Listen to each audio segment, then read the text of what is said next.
दो देश तुर्की और सीरिया दोनों पर ही आपदा की मार पड़ी है और दोनों ही देशों से आ रही है भूकंप से मारे गए लोगों के दिल दहलाने वाली दास्तान और बर्बादी की रोंगटे खड़ी कर देने वाली तस्वीरें।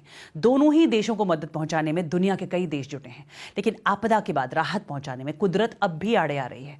भूकंप में जिनका घर बार गया है वो अब बर्फ और ठंड की मार झेल रहे हैं और मलबे में फंसे अपनों के बचाए जाने का इंतजार कर रहे हैं। कवर स्टोरी में आज इसी की कवरेज।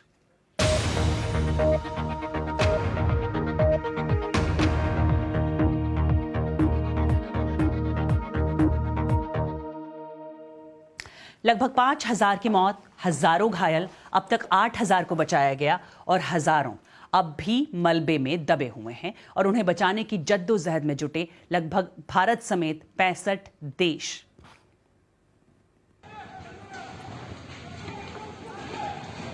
और इसके साथ ही लगे हुए हैं 14,000 लोग भी राहत बचाव कार्य में। एक एक जान कीमती है और उन्हें बचाने का वक्त भी कीमती है, क्योंकि जैसे जैसे देर होगी कई औरों की जान भी जा सकती है। संयुक्त राष्ट्र ने कहा है कि मलबे में दबे लोगों में से ज्यादातर बच्चे हैं। तुर्की और सीरिया के कई इलाकों में सोमवार को भूकंप के जबरदस्त झटकों के बाद कई आफ्टर शॉक्स भी महसूस किए गए और अभी उन लोगों का कोई आंकड़ा नहीं है जो भूकंप के बाद से लापता हैं, जिनके मलबे में दबे होने की आशंका अभी भी जताई जा रही है।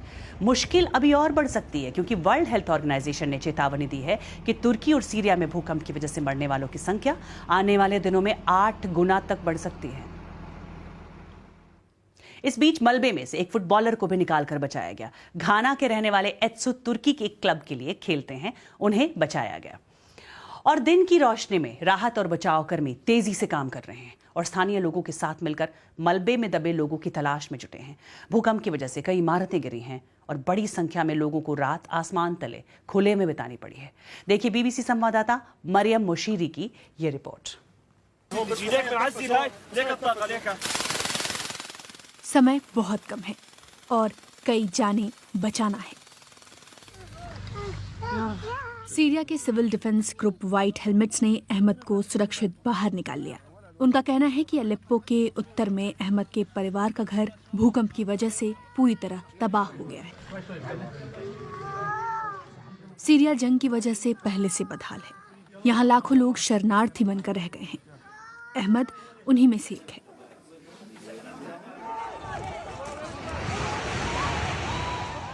यहाँ भूकंप के बाद लाखों लोग खौफ के साए में जी रही हैं।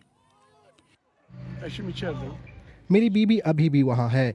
उम्मीद का दामन नहीं छोड़ना चाहिए, लेकिन अब शायद वो जिंदा नहीं होगी।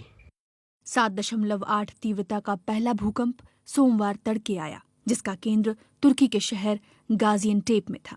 7.5 तीव्रता का दूसरा भूकंप उत्तर में दोपहर के वक्त आया।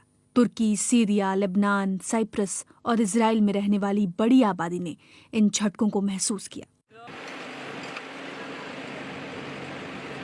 जो किसी तरह बच गए वो अब राहत और बचाव कर्मियों पर निर्भर हैं। उन्हें अब पड़ोसी, दोस्त, यहाँ तक कि अजनबी सभी से मदद की दरकार है। कोशिश हो रही है कि मलबे में दबे लोगों तक थोड़ा पानी पहुंच जाए।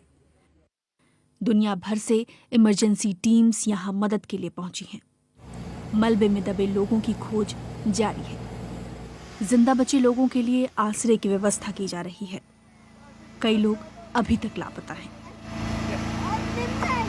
ये बच्ची पूछ रही है कि उसकी माँ कहाँ है। जिंदा बचे लोगों में से कई इस समय बेघर हैं। सुबह तक हम यहाँ भीगे और सर्द रहेंगे। हमारा कोई ठिकाना नहीं है। हमारे पास बिस्तर तक नहीं है। मलबे में जीवित बचे लोगों की तलाश जारी है और राहत कर्मियों को उन लोगों की गिनती भी करना है जो यहाँ जबरदस्त भूकंप में मारे गए हैं।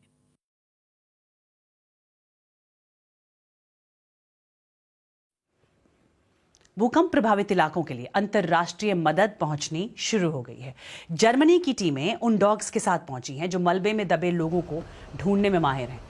उन्हें गाजियनटेप के आसपास तैनात किया गया है, जो भूकंप का केंद्र था। वहीं भारत ने भी अपनी डिजास्टर रिस्पांस फोर्स के 1,000 से अधिक जवानों को तुर्की भेजा है। साथ ही मेडिकल और मानवीय मदद भी भेजी है। इधर कतर बेघर हुए लोगों के लिए टेंट्स और फील्ड में बनाए जाने वाले हॉस्पिटल्स का इंतजाम कर रहा है। लेकिन प्रतिबंधों की वजह से सीरिया तक इतनी मदद नहीं पहुंच पा रही है जितनी तुर्की तक पहुंच रही है। हालांकि उसके कुछ सहयोगी जैसे कि ईरान और इराक ने वहां मदद भेजी है। रूसी रक्षा मंत्रालय का कहना है कि उनके सैनिक राहत और बचाव कार्य में सीरिया की सरकार की मदद कर रहे हैं। और संयुक्त राष्ट्र का कहना है कि उत्तर पश्चिमी सीरिया में भूकंप से बुरी तरह क्षतिग्रस्त हुई सड़कों और कुछ अन्य वजहों से मदद पहुंचाने में दिक्कतें आ रही हैं। रिफ्यूजी इंटरनेशनल के हार्डिंग लेंग का ये कहना है। सीरिया में हालात, खास तौर पर उत्तर पश्चिमी हिस्से में हालात बहुत खराब है। यहाँ 10 साल चली जंग ने बुनियादी ढांचा तबाह कर दिया था, जिससे आम लोगों की हालत बड़ी खराब हुई। उत्तर पश्चिम सीरिया में 40 लाख से अधिक लोग ऐसे हैं जिन्हें पहले से ही मानवीय मदद की जरूरत थी। लाखों लोग विस्थापित हुए थे जो तंबुओं में रह रहे थे। वहाँ मदद का सिर्फ एक जरिया रहा है और वो है संयुक्त राष्ट्र। लेकिन इस साल संयुक्त राष्ट्र ने भी सीरिया के लिए पहले से कम आर्थिक मदद की अपील की थी, और यही वो लोग हैं जिन पर भूकंप की सबसे अधिक मार पड़ी है। सीरियाई सरकार के नियंत्रण वाले इलाकों में भी भूकंप से जान माल का काफी नुकसान हुआ है। वहां मदद की अधिक जरूरत होगी। वैसे सीरियाई सरकार का मानवीय मदद के मामले में रिकॉर्ड खराब रहा है। उत्तर पश्चिम सीरिया में व्हाइट हेलमेट्स जैसे समूह काम कर रहे हैं।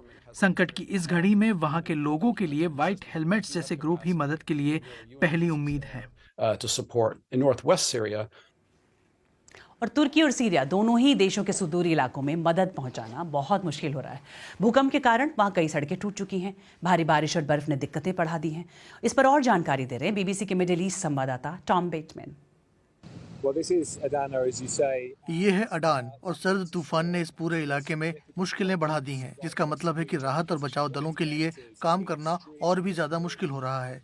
इससे उन लोगों की जान के लिए खतरा बढ़ता जा रहा है जिन्हें मदद की फौरन जरूरत है।